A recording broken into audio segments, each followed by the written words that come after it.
Assalamualaikum warahmatullahi wabarakatuh. Selamat pagi Ibu dan teman-teman. Kami dari kelompok 11 Administrasi dan Supervisi Pendidikan akan mempresentasikan hasil diskusi kami, yaitu mengenai supervisi pendidikan. Kami beranggotakan 2 orang, yaitu yang pertama saya sendiri, Nadia Rahan Fadila dengan NIM 20129175, dan yang kedua ada Rafki Aditya Fitra dengan NIM 20129334. Untuk itu kita lanjutkan kepada pembacaan materi. Kepada Raffi disilahkan.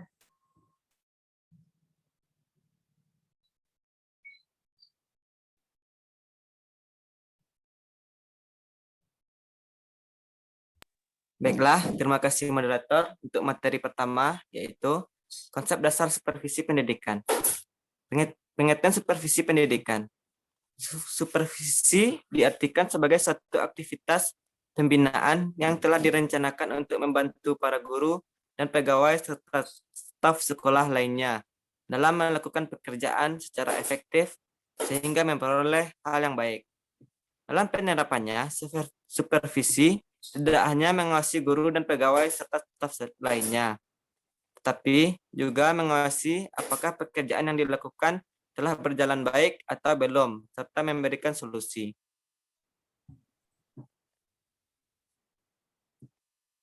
Menurut pendapat ahli, yang pertama yaitu Adam dan Dickley dalam bukunya Basic Principles of Supervision, mendefinisikan supervisi adalah satu program yang merencanakan untuk memperbaiki pengajaran.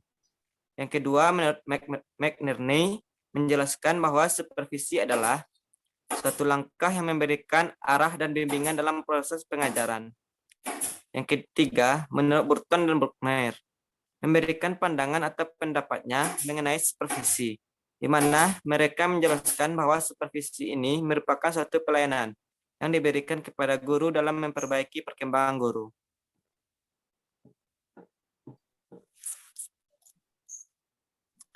Selanjutnya yaitu tujuan supervisi pendidikan.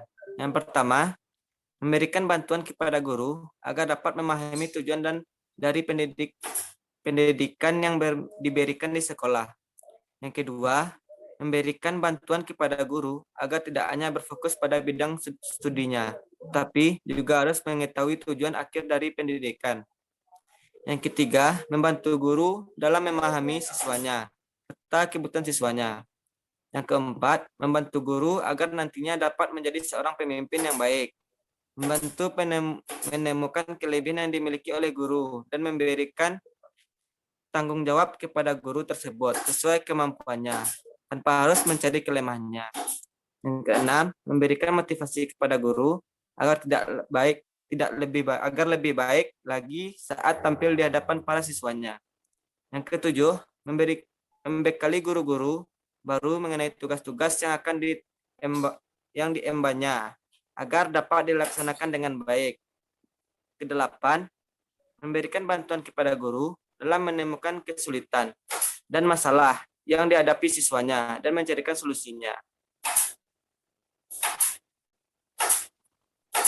Berikutnya fungsi. Yang pertama yaitu bagi seorang supervisor, supervisi ini dapat berguna dalam meningkatkan kemampuannya dalam memberikan arahan terhadap supervisinya.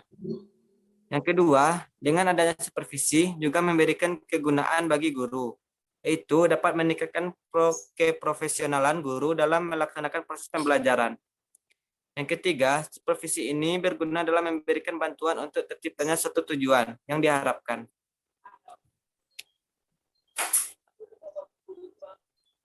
Yang kedua yaitu ruang lingkup. Menurut Akrikunto tahun 2004, lebih rinci ia mengidentifikasi sasaran supervisi yang ditinjau dari objek yang akan disupervisi menjadi 3 kategori, yaitu yang pertama, supervisi akademik. Supervisi akademik ini lebih menekankan pada masalah akademik atau masalah pembelajaran, di mana supervisi ini membantu guru dalam mengembangkan kemampuannya untuk mengelola pembelajaran dan meningkatkan mutu dari hasil pembelajaran.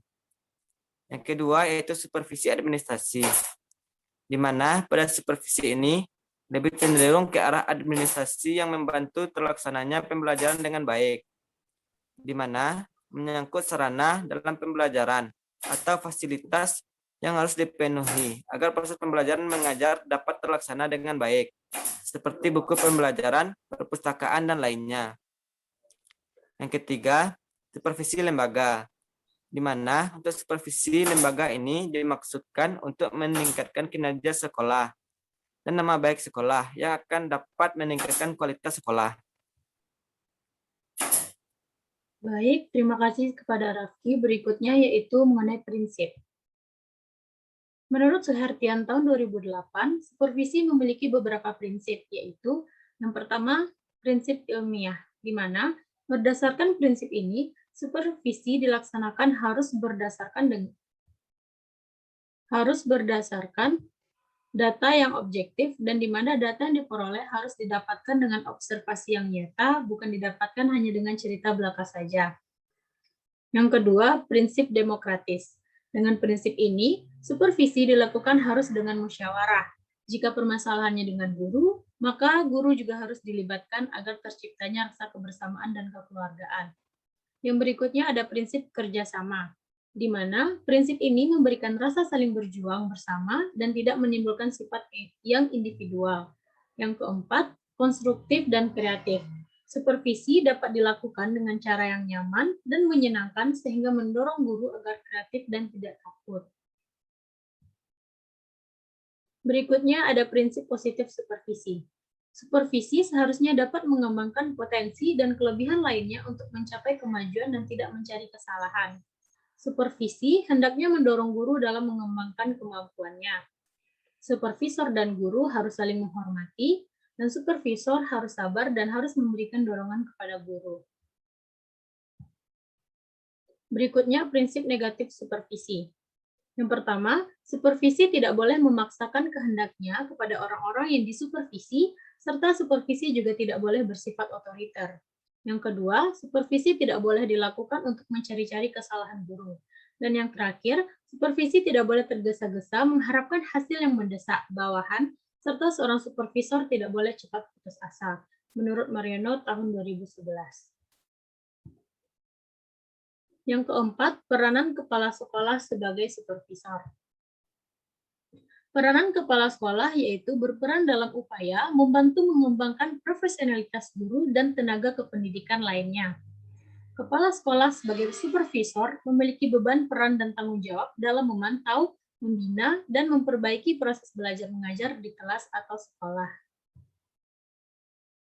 Baik, hanya itu yang dapat kami sampaikan. Mohon maaf atas segala kesalahan. Kami akhiri dengan Assalamualaikum warahmatullahi wabarakatuh.